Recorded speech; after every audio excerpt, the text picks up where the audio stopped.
Napansin mo na ba? Kapag hindi mo siya pinapansin, mas parang siya pa ang gumagawa ng paraan para mapansin mo siya. Pero kapag binuhos mo lahat ng atensyon mo, biglang nagiging malamig, parang nawawala ang interes. Ang sakit, di ba? Ginawa mo naman lahat. Effort, good morning texts, flowers, kahit surprise food delivery. Pero parang habang mas pinapakita mo kung gaano mo siya kamahal, mas lalo siyang lumalayo. Bakit ganon? Simple lang. Hindi ito tungkol sa dami ng effort. Hindi rin ito tungkol sa pagiging sweet o consistent. Ito ay tungkol sa psychology ng attraction, kung paano gumagana ang isip at emosyon ng tao kapag nasa loob ng relasyon. Lalo na sa babae. Ang dynamics ng attraction ay parang dance. Kapag ikaw lang ang sumusunod sa beat, nawawala ang excitement. Pero kapag ikaw ang naglalakad ng may kumpiyansa, mas ikaw ang sinusundan. Sa video na ito, pag-uusapan natin ang mga hindi sinasabi ng karamihan. Yung mga sikreto na hindi mo makukuha sa mga generic love advice. Malalaman mo kung bakit ang mga lalaking hindi needy, may sariling mundo, at may disiplina. Sila ang mas pinahahalagahan. Hindi ito tungkol sa pagmanipula. Ito ay tungkol sa self-control at self-respect. Kapag ikaw mismo ay marunong maglagay ng limitasyon, mas nagkakaroon ka ng halaga. Kung pagod ka na sa paulit-ulit na rejection, kung sawa ka ng tanungin ang sarili mo kung kulang ba ako? Oras na para baligtarin ang laro. Kalimutan mo muna ang mindset na kailangan ko siyang mapasaya para piliin niya ako. Dahil ang totoo, kapag mas pinipili mo ang sarili mo, mas sila pa ang kusang nahuhulog. Hindi mo kailangang maging gwapo. Hindi mo kailangang maging mayaman. Ang kailangan mo ay presensya, paninindigan, at disiplina. Yan ang tunay na nakaka-attract. Kaya kung gusto mong malaman kung paano mo mababago ang dynamics sa isang relasyon, mula sa pagiging laging habol, papunta sa ikaw na ang hinahabol, simulan na natin. Confident but chill tone. Aral mula sa Stoic. Ang kakampi mo sa mundo ng diskarte, respeto, at kung paano hindi matapakan ng kahit sinong babae o relasyon. Dito sa channel na to, hindi tayo pa-cute. Totoo, diretso, at walang paligoy-ligoy. At syempre, shoutout sa lahat ng solid subscribers natin. Salamat sa tiwala, sa suporta, at sa patuloy na panonood. Kung bago ka lang dito, welcome. Dito, hindi ka namin tinuturuan kung paano manloko. Tinuturuan ka namin paano hindi maloko. Sa video na to, bibigyan kita ng real talk tips. Walang gimmick, walang scripted na lines. Ito yung mga prinsipyo at mindset na gumagana sa totoong buhay. Lalo na kung sawa ka ng maging second option. Ngayon, eto na ang main point ng video. Mas nagiging interesado ang babae kapag hindi ka laging available. Oo, totoo yan. At ito ang madalas hindi naiintindihan ng karamihan. Karaniwan, ang mga lalaki, lalo na yung talagang gusto ang babae, ginagawa to. Laging nagte-text kahit walang sense yung usapan. Laging online, laging handa sumagot agad. At sa totoo lang, parang desperado na. Ngayon, anong nangyayari kapag ganyan ang approach mo? Unti-unti, nawawala yung respeto, bumaba ang tingin nila sa'yo. Bakit? Kasi wala ng thrill, wala ng challenge. Parang alam na nilang hawak ka nila, anytime. Tandaan mo to, walang babae ang naa-attract sa taong masyadong predictable. Gusto nila ng lalaki na may sariling buhay, sariling diskarte, at hindi madaling makuha. Okay, ngayon dumako na tayo sa unang tactic na madalas balewalain pero sobrang powerful. I-control ang attention mo. Ang unang iniisip ng iba kapag narinig to, akala nila cold treatment. Akala nila ibig sabihin ay maging suplado o tipong ignore mo na lang yung babae para mapansin ka. Pero hindi yan ang punto. Hindi ito tungkol sa pagiging masungit o playing games lang. Ang tunay na ibig sabihin nito ay ito. May disiplina ka sa kung kailan at paano mo ibinibigay ang attention mo. May control ka sa sarili mong energy, oras, at presence. Kasi ganito yan, kapatid. Kapag ibinuhos mo agad-agad lahat ng attention mo sa isang babae, good morning, good night, kumain ka na ba? Anong ginagawa mo? Online ka pa ba? Bakit di ka nag-reply? Parang automatic? nawawala yung halaga ng presence mo. Hindi mo sinasadya, pero pinapakita mo na parang wala ka ng ibang pinagkakaabalahan kundi siya. At guess what? Hindi yan nakaka-turn on. May tinatawag tayong scarcity principle. Ang ibig sabihin nito, mas nagkakaroon ng halaga ang isang bagay kapag mahirap makuha. Isipin mo na lang, bakit ba mas pinapahalagahan natin ang gold kaysa sa bato? Pareho silang nasa lupa, pero yung isa bihira, yung isa tambak. Ganon din sa attention mo.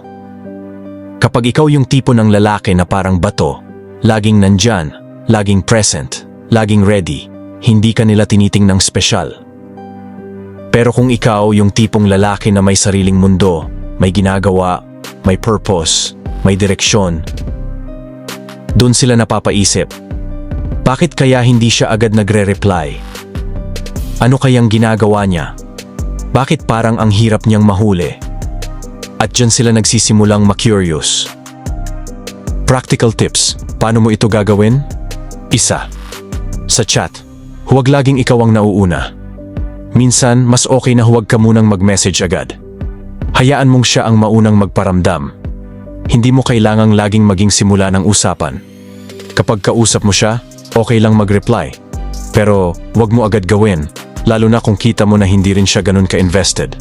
Dalawang, sa date, huwag over-effort.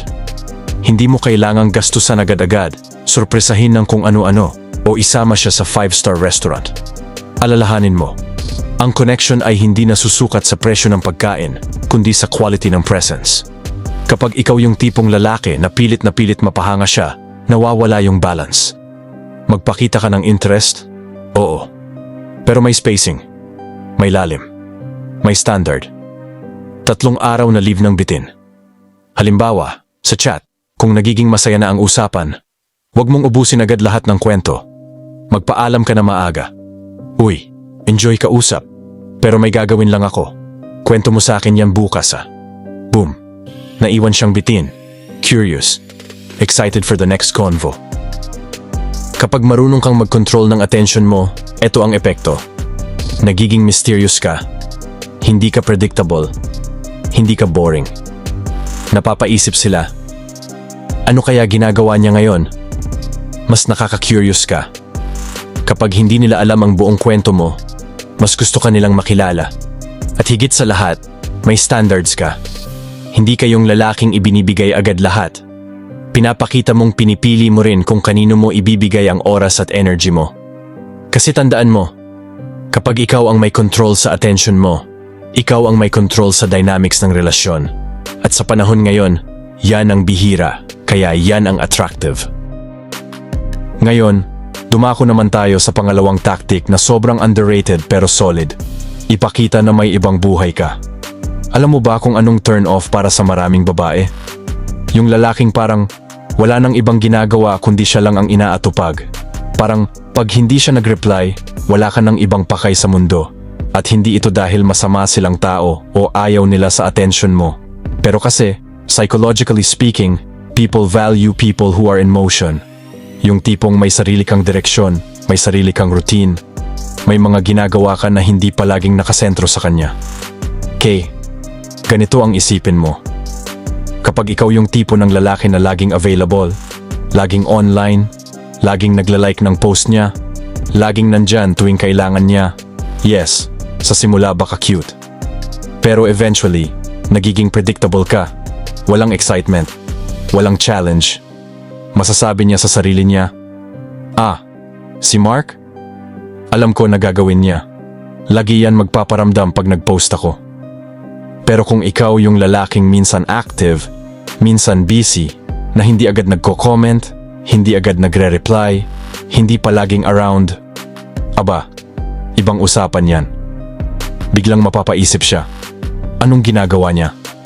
Bakit parang ang tahimik niya ngayon? Busy ba siya? May bago ba siyang pinagkakaabalahan? At dyan nagsisimula ang real attraction, kapag nararamdaman niyang hindi siya ang sentro ng mundo mo. Simple lang. Ipakita mo na may sarili kang buhay. May mga goals ka. May hobbies ka. May passion ka.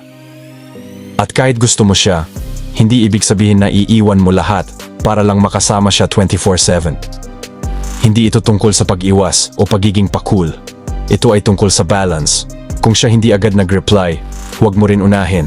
Let the energy match. At kung uneven, step back. Ikalawang, limitahan ang pag-like at comment sa social media. Oo, minsan cute mag-react sa stories niya. Pero kung bawat galaw niya may like ka agad, nawawala yung intrigue. Piliin mo lang yung talagang may halaga, di yung auto-react sa lahat. 3. Sa mga lakad o date, huwag laging ikaw ang naka-adjust. Kapag may gusto kang gawin o lugar na gusto mong puntahan, sabihin mo. Hindi lahat ng gusto niya ay kailangan mong sundin. May sarili kang preference at dapat niyang maramdaman yan. Kapag nakita ng babae na may sarili kang routine, may sarili kang buhay, dalawa ang epekto niyan. Tumataas ang respeto niya sa'yo. Kasi hindi ka needy, hindi ka dependent, may sariling mundo ka, at hindi ka takot mawala siya kung kailangan. Nagiging unique ka sa paningin niya. Ikaw yung hindi gaya-gaya, hindi ka clingy, hindi ka predictable. At higit sa lahat, mas lumalalim ang attraction. Kasi feeling niya, pinipili mo lang siyang makasama. Hindi dahil kailangan mo, kundi dahil gusto mo. At tandaan mo ito, ang lalaking may sariling direksyon ay mas hinahabol kaysa sa lalaking walang sariling lakad. So, mula ngayon, huwag mo nang isenter ang buong mundo mo sa isang babae lang. Build your own world. At kapag pinili ka niyang maging parte ng kanya, hindi dahil desperado ka, kundi dahil may halaga ka. Okay, ito na ang pangatlong tactic at malupit ito kung gusto mong baliktarin ang sitwasyon. Ibalik ang laro sa kanya. Alam mo ba kung bakit maraming lalaki ang nauubos ang energy, respeto at lakas sa isang babae? Kasi sila palagi ang nauunang gumalaw. Sila yung laging nagte-text, sila yung laging nag-aaya, sila yung laging nag-i-effort, pero sa dulo, parang wala lang. Bakit? Kasi nawawala na yung mystery. Nawawala yung sense of, wow, sino ba talaga siya? At yan ang gusto nating ibalik. Hindi para magpa-hard to get ha, kundi para i-reset ang dynamics. Imagine mo ato, may babae kang kausap. Palagi mong iniisip na kapag hindi ka nag-message, baka mawala siya. Kaya araw-araw ikaw ang nauuna. Good morning? Kumain ka na? Tulog ka na? Ang ending, hindi na siya excited sa mga messages mo. Hindi na siya curious. Bakit? Kasi predictable ka na. Pero kapag binaliktad mo ang laro, kapag minsan hindi ka agad nagre-reply, kapag pinapakita mong may control ka sa timing mo, kapag siya na ang nag-uuna ng hi sa'yo, boom! Dun mo makikita ang shift. Bigla siyang magiging invested. Bigla siyang mag-iisip. Bakit parang hindi siya tulad ng ibang lalaking kilala ko? Dalawa lang. Isa, nagkakaroon ng challenge. At tandaan mo, people are drawn to challenge. Kung alam niyang kaya kanyang paikutin anytime, hindi ka exciting. Pero kung hindi ka basta-basta, mas lalo kang gustong i-figure out. 2 beses nagiging invested siya sa connection nyo. Kasi hindi lang siya basta sinisilbihan. Pinaparamdam mong kailangan din niyang mag-effort. Paano mo gagawin to? 1. Huwag agad sumagot sa message niya. Hindi mo kailangang maging rude. Pero pwede mong i-delay ng kaunti. Gamitin mo ang oras na yon para sa sarili mo. Gym, trabaho, hobbies. Kapag nag-reply ka, may value ang sagot mo. 2. Sa mga date o usapan, hayaan mo rin siyang mag-initiate. Hindi pwedeng ikaw lagi ang nagbubukas ng topic. Tingnan mo rin kung siya ba ay curious sa'yo, may effort na makilala ka. Kung hindi, step back. Value your time. 3. Magpakita ng boundaries. Kung busy ka, sabihin mo. Kung may gusto kang gawin, unahin mo. Kapag may sariling mundo ka, mas nire-respeto ka. Pinapakita mong may confidence at self-respect ka. Hindi ka pushover. Hindi ka tagasunod lang. Hindi ka needy. Pero hindi ka rin detached. May balance. Alam mong gusto mo siya. Pero hindi ka dependent sa atensyon niya. At pinaka-importante, mas nagiging exciting ang dynamic niyo. Hindi predictable. Hindi boring. May tension. May effort. May thrill. At dyan nabubuo ang real connection. Tandaan mo, hindi laging ikaw ang gagalaw. minsan kailangan mo ring umatras ng konti para siya naman ang tumingin kung nasaan ka. At kapag ikaw na ang hinahanap-hanap niya, yun ang panalo. Okay, kung umabot ka sa part na to, ibig sabihin may natutunan ka at seryoso ka sa pag-level up ng mindset mo pagdating sa babae at relasyon. So balikan natin lahat ng to. Una, i-control ang attention mo. Ang goal mo dito ay hindi maging pa-hard to get, kundi maging mahalaga. Kapag alam mong hindi ka basta-basta available, mas binibigyan ka ng value. Parang ginto, hindi mo nakikitang nakakalat lang sa kalsada, kaya sobrang hinahangaan. Pangalawa, ipakita na may ibang buhay ka. Tandaan, ang lalaki na may sariling mundo ay mas kaakit-akit. Bakit? Kasi hindi siya nabubuhay para lang sa babae. May purpose siya. May drive. At yun ang gusto ng isang matalinong babae. Hindi ang lalaking 24 sa 7 araw na kaabang. At pangatlo, ibalik ang laro sa kanya. Hindi mo kailangan laging ikaw ang maghabol. Hayaan mo rin siyang mag-effort, mag-initiate, at magpakita ng interest. Kasi sa relasyon, dapat pareho kayong gumagalaw. Kung ikaw lang lagi, hindi yun balance, yun ay pagod. Ang tunay na attraction ay hindi nakukuha sa paulit-ulit na effort. Nakukuha yan sa tamang strategy. Hindi mo kailangan maging gwapo, mayaman, o sobrang sweet. Kailangan mo lang maging kalmado, may control, at may sariling mundo. Sa panahon ngayon, kung saan lahat ng tao gustong magpakitang gilas, ang lalaking marunong umatras at magpahalaga sa sarili ang mas tumatatak. Ngayon siguro iniisip mo, hindi ba ito parang laro? Hindi ba parang unfair? Pero ang totoo, hindi ito pagiging mapaglaro. Ito ay pagiging smart. Ito ay pagiging aware sa psychology ng tao. Ito ay pagprotekta sa sarili mo para hindi ka masaktan, maloko, o mawalan ng halaga. Hindi natin sinasabing huwag kang magmahal. Pero kung magmahal ka man, siguraduhin mong hindi mo isusuko ang respeto mo sa sarili. Kung gusto mong seryosohin ka ng babae, dapat una sa lahat, seryosohin mo ang sarili mo. Huwag mong ibuhos lahat ng energy mo sa paghabol. Gamitin mo yan sa pag-grow, sa pag-build ng value mo, at sa pagiging lalaking hindi lang hinahanap, kundi pinagsisisihan kapag nawala. Kung nagustuhan mo to, huwag kalimutang mag-subscribe, mag-like, at i-share sa tropa mong kailangan ng reality check. Ito si Zimmer. At tandaan, ang tunay na lakas ng lalaki, hindi sa panlabas na porma. Nasa utak at diskarte yan. Kita tayo sa next video. Peace.